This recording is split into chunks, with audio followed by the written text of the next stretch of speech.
Good evening friends, मैं अजीत नांदल, ये मेरा स्टड फार्म है, एन स्टड फार्म। और आज मेरे पास बहुत बड़ी पर्सनैलिटी हमारे घोड़ों से मेरे स्टड फार्म पे आए हैं। मैं आपको इंट्रोडक्शन करवाता हूँ। हैरी भाई हैं जो तमिलनाडु से हैं, काफ़ी फेमस पर्सनैलिटी हैं, आप लोग जानते होंगे। इनके साथ डॉक्टर कलई हैं, ये बहुत फेमस चेहरा है जो थोरोब्रीड लाइन का। इन डॉक्टर साहब ने विजय माल्या से लेके उषा स्टड फार्म पे एज ए सीनियर डॉक्टर काम किया है। आज मैं चाहता हूँ कि इनका एक्सपीरियंस और ख़ासकर थोरोब्रीड और मारवाड़ी घोड़ों में कोई भी जो डिजीज़ है या कोई भी उससे रिलेटेड मैं चाहता हूँ इनसे बात करें।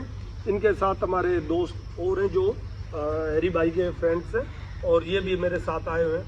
तो डॉक्टर कलई प्लीज़ आप वेलकम। आप मेरे को ये बताइए डॉक्टर, अभी फॉलिकल 2.12 है। अभी ये फॉलिकल साइज 4.4 to 4.5 आ रहे हैं ना, आना टाइम को फॉलिकल रप्चर है। सो ये 4 to 4.5 में 4 दिन आ रहे हैं।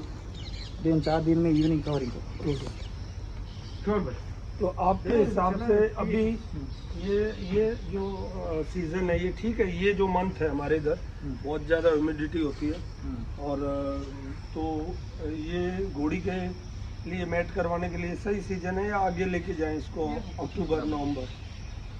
ये कूलिंग सीजन है, बहुत प्रॉब्लम है। एक लॉन्ग डे है ना, अनिमल हीट में इम्पोर्टेंट है घोड़ा को। ओके, हीट ज़्यादा है में प्रेगनेंट इजी, कूलिंग टाइम है ना, हीट नहीं आ रहा, तो ये best time. Okay, best time इस घोड़ी के हिसाब से बेस्ट टाइम अभी जो घोड़ी के बेस्ट टाइम कवरिंग को बेस्ट टाइम। इधर से नॉर्थ इंडिया में हमारा साइड है ना, जनवरी टू मई जून बेस्ट है। तो डॉक्टर साहब मैं आपसे क्वेश्चन करना चाहता हूँ कि जो हमारे मारवाड़ी घोड़े हैं, आज इंडिया में 10-15 ऐसे घोड़े हैं जो ज़्यादा घोड़ियों को कवर कर रहे हैं, लेकिन मेरा ये मानना है कि हमारे पास डॉक्टर की बहुत बड़ी कमी है। हमारे नॉर्थ में 3-4 ही डॉक्टर हैं, और हरियाणा में तो हमारे एक ही डॉक्टर हैं जिनको मैं पर्सनली, जो हमारे घोड़ों में ज़्यादातर काम करते हैं। पंजाब में 2-3 हैं, राजस्थान में भी 1-2 हैं, लेकिन बहुत कम डॉक्टर हैं जो अल्ट्रासाउंड मशीन यूज़ करते हैं तो मारवाड़ी घोड़ों में। तो आपका क्या मानना है कि अल्ट्रासाउंड मशीन से और हाथ डाल के चेक करते हैं, तो इन दोनों में आपका क्या मानना है, इसका क्या बेनिफिट है और ये कितनी सटीक है, मेरे को ये बता सकते हैं? Generally the horse is coming 21 days once cycle. Okay, in heat period 7 days. Okay, if in case, if any good stallion, in case of in Haryana good stallion, so all breeders they liking go to covering for that stallion only. So in case of suddenly 7 horses or 6 horses go into 1 week, so what happened that generally in local practice they give 3 covering, 4 covering, 5 covering. Yes. So automatically what happened, stallion potency also going to down. Yes. It is a semen also is waste. Yes. Okay. Generally what we do in ultrasound, we can check once it start coming heat, we check follicle. Okay. The follicle size generally start 2 mm to 4 mm, 4.5, 5 mm. Generally is going to ovulate 4.4 to 4.5, sometimes 4.5 to 5. Okay. His main concept is before ovulation is the main. His horse is before ovulation is have to cover.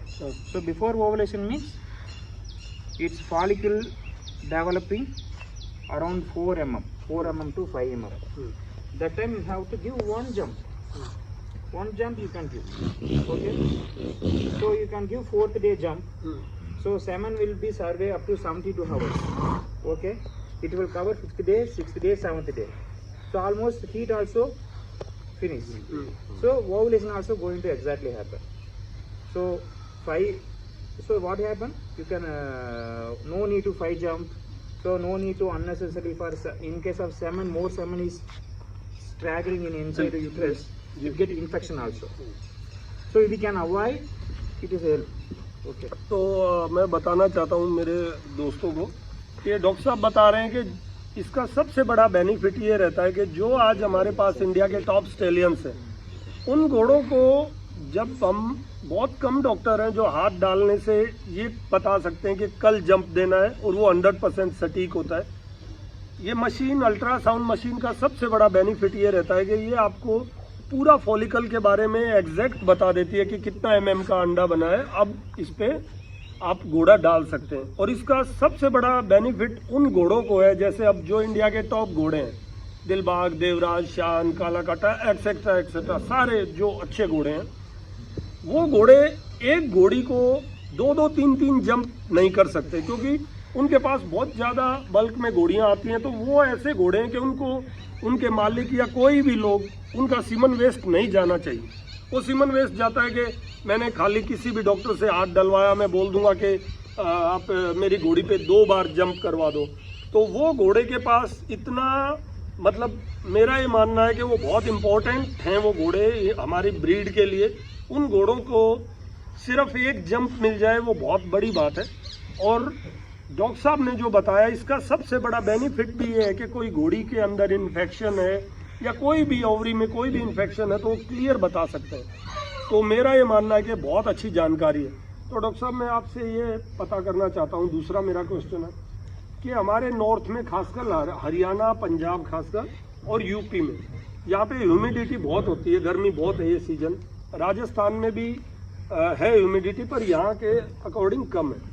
तो जैसे जो थोरोब्रीड घोड़े होते हैं उनका season होता है जनवरी to June तक वो रजिस्टर्ड होते हैं, तो उसी टाइम पे वो कवरिंग देते हैं। लेकिन हमारे मारवाड़ी घोड़ों में कोई ऐसा रूल नहीं है, कोई किसी भी टाइम करवाए। तो आपके हिसाब से ये जो सीजन है, क्या ये सीजन अच्छा है घोड़ी की कवरिंग के लिए? ये जनरली ना north India, south India different. तो साउथ इंडिया में ना जनवरी टू अगस्त अच्छा क्लाइमेट है, हीट। बट नॉर्थ इंडिया में अक्टूबर, नवंबर, दिसंबर, देन जैन, फरवरी, ये 5 मंथ है ना बहुत कूल, ओके, ज़्यादा कूलिंग। सो हियर ना that horse need lightning is very important, at least 16 hour for horse need for lightning. So is high temperature। Doctor साहब क्या बोलना चाहते हैं कि जैसे सर्दी का मौसम होता है यहाँ पे, तो सर्दी के मौसम में घोड़ी को हीट में आने के लिए प्रॉब्लम होती है, और वो हीट में लाने के लिए आपको येलो कलर की बल्ब आपके स्टेबल्स में ऐसे डाल देना चाहिए, 100 वाट, जिससे कि घोड़ी को लगे कि पूरी सनलाइट है। बिल्कुल। अभी गर्मी के टाइम में घोड़ी को अपने आप हीट में आ जाती है, हीट में आने में कोई प्रॉब्लम नहीं है, और उनके हिसाब से इस मौसम में कवरिंग देने में कोई प्रॉब्लम नहीं है। तो साउथ का हीट का टाइम कभी डिफरेंट है, जैसे हमारे यहाँ पे, जैसे पोल्लाची में हो गया, हमारे वहाँ पे समर जो होता है जनवरी, फरवरी, मार्च से शुरू होता है, वो 3-4 महीने होता है। और यहाँ पे तो देखो अभी का जो है बहुत गर्म और ह्यूमिड है।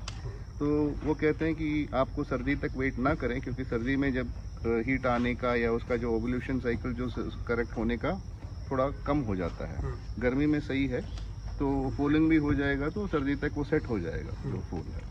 तो ये सीजन अच्छा है, जैसे नॉर्थ के ये सीजन अच्छा है, प्रेग्नेंट अच्छा। Okay, we can use start breeding this climate here ना approximately April, May, June, July, August, September. This month in North India very good for breeding. So you can there is no problem for in humidity or temperature. अच्छा doctor साहब, मैं एक और question आपसे करना चाहता हूँ। हमारे घोड़ों में हम 18 डेज, 20 डेज, 25 डेज के बाद हम चेक करवाते हैं कि घोड़ी हमारी प्रॉपर अभी रुक गई है, कि प्रेग्नेंट रुक गई है कि नहीं रुक गई। तो ये हम चेक करवाते हैं, डॉक्टर साहब आते हैं कोई भी, वो हाथ डाल के चेक करते हैं। बहुत कम हमारे पास अल्ट्रासाउंड मशीन है। तो क्या आपका कितना % आप मानते हैं कि वो सही है, और हाथ डालने से क्या घोड़ों में इन्फेक्शन का डर रहता है? 1 मिनट आप प्लीज़, आप हैरी भाई आप बता। बात याद அதாவது இப்போ 18 டேஸில் கவரிங் முடிஞ்சதுக்கப்புறம் கை போட்டு டாக்டர்ஸ் செக் பண்ணுறாங்க. அதில் ஃபர்ஸ்ட் ஆஃப் ஆல் கரெக்டாக ரிசல்ட் கிடைக்குமா, அது எவ்வளோ % கரெக்ட் ஆகும். செகண்ட்லி கை போட்டால் இன்ஃபெக்ஷன் போகாதான்னு கேட்குறாங்க. Mostly we are checking in 14 days. Okay. In pregnancy confirm, in ultrasound in 14 days. In generally you check hand 25 days to 30 days you can easily check. If you are doing rectal examination, nothing going to happen. For no abortion, no infection, not going to happen. we are just insemination our hand in rectum only, not in vaginal area.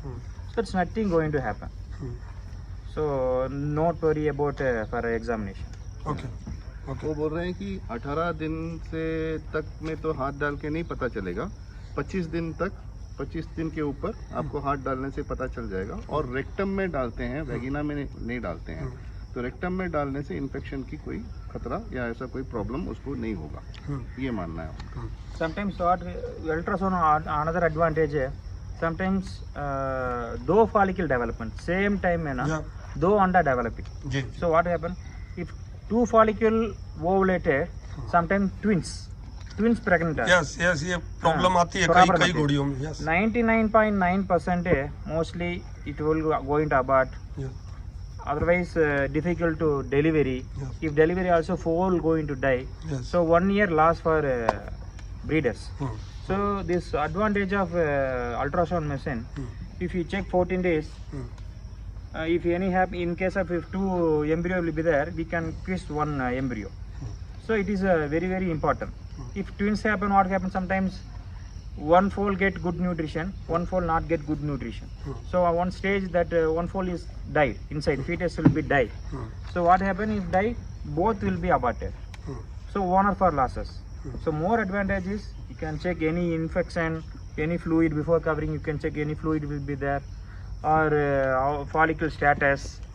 If some horses come to regular heat, but what happen, it is a cystic ovary degeneration. That ovary not ovulated. So that horse is very difficult to get pregnant also. So its ultrasound is very important. We are using in south side, mostly in we are working the team of HB farm. We are helping for all stud farms in South India. So we are also, we can, any help we can do it. Okay doctor साहब, मेरा next question है आपसे कि हमारे घोड़ों में ज़्यादातर मतलब ये मान के चलिए कि 100 में से 10 से 15 ऐसे केस आते हैं कि जो प्री मैच्योर डिलीवरी हो जाती है 7 महीने में, 8 महीने में, जिसको 9 महीने में हम बोलते हैं बच्चा गिरा दिया। तो क्या वो लैक ऑफ डाइट शेड्यूल या फिर मिनरल मिक्सचर्स की, विटामिन्स की कमी, कैल्शियम की कमी या कुछ और प्रॉब्लम्स या कोई डिजीज़ होता है ओवरी में, तो वो किस कारण होता है, आप बताएंगे प्लीज़। ये pre mature abortion reason many of things. If going to disease condition is especially placentitis and equine herpes virus. Herpes virus, Yes, yeah. these both are very important. It's especially equine herpes virus. It create about some yearly, 5 months, 6 months, 7 months like that.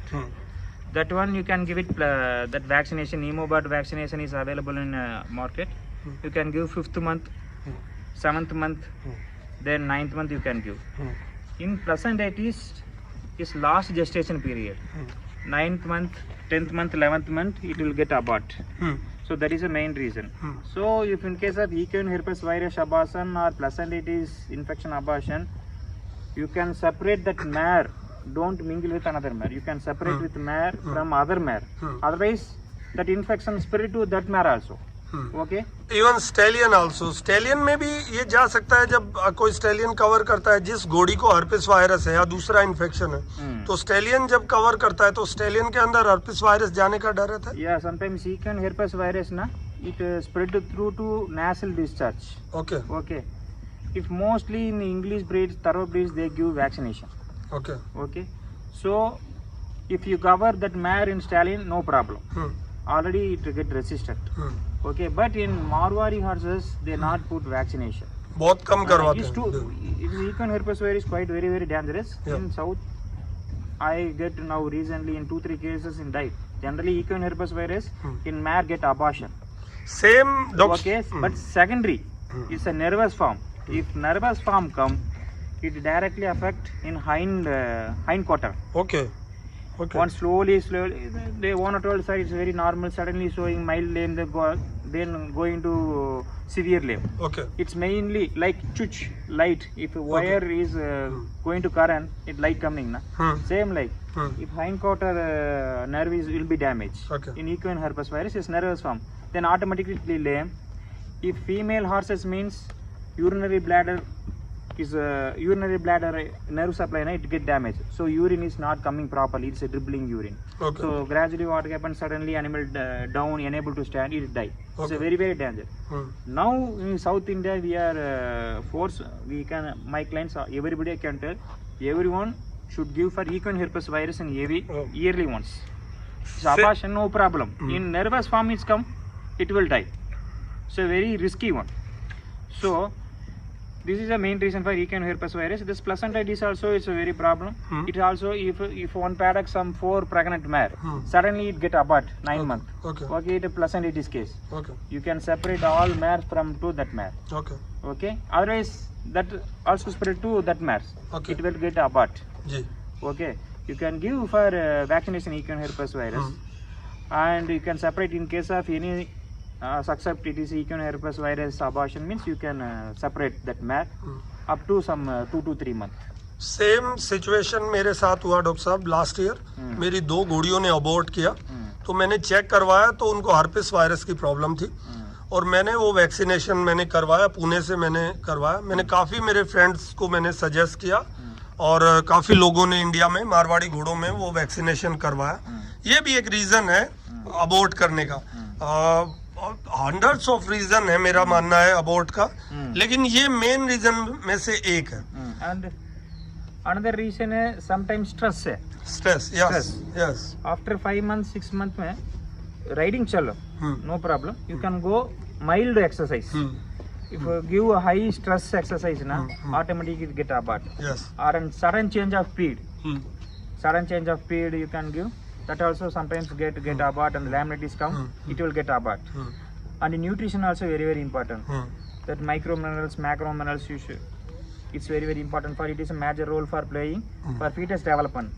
Suppose in case of that nutrition level also in very low in feed condition, it also get abortion. So you can go through it, proper nutrition. If in case of, give example, you can give for 150 gram per day. Morning 150 gram, evening 150 gram, you can give mineral mixers. So it's good for horses. Thank you doctor साहब, आपने बहुत अच्छी जानकारी दी. और मेरे सभी दोस्तों से, खासकर जो घोड़े वाले दोस्त हैं, मैं उनको बताना चाहता हूँ कि आप हमारे घोड़ों में सबसे बड़ी प्रॉब्लम ये रहती है कि टाइम पे घोड़ी कंसीव ना होना, और अगर कंसीव हो रही है तो वो अबॉर्ट कर देती हैं काफ़ी घोड़ियाँ. और उसमें डॉक्टर साहब ने बताया कि मिनरल मिक्सचर ये कितना इम्पोर्टेंट है, उसकी यूट्रस को क्लीन करवाना, और हर चीज़ का अपना अपना रोल है. तो मेरा ये मानना है कि ये जानकारी बहुत ज़रूरी थी हमारे घोड़े वाले दोस्तों को, और मैं चाहता हूँ कि आप सभी डॉक्टर साहब जो डॉक्टर कलई ने बताया उसको आप फॉलो करें. और थैंक यू वेरी मच. और ऐसे ही जो हमारे नॉलेजफुल जो ऐसे आदमी हमारे पास जब भी आएंगे, तो मैं चाहूँगा कि मैं ऐसी वीडियो बना के अपने दोस्तों को शेयर करूँ. थैंक यू डॉक्टर साहब, थैंक यू अरे भाई, thank you sir, thank you very much.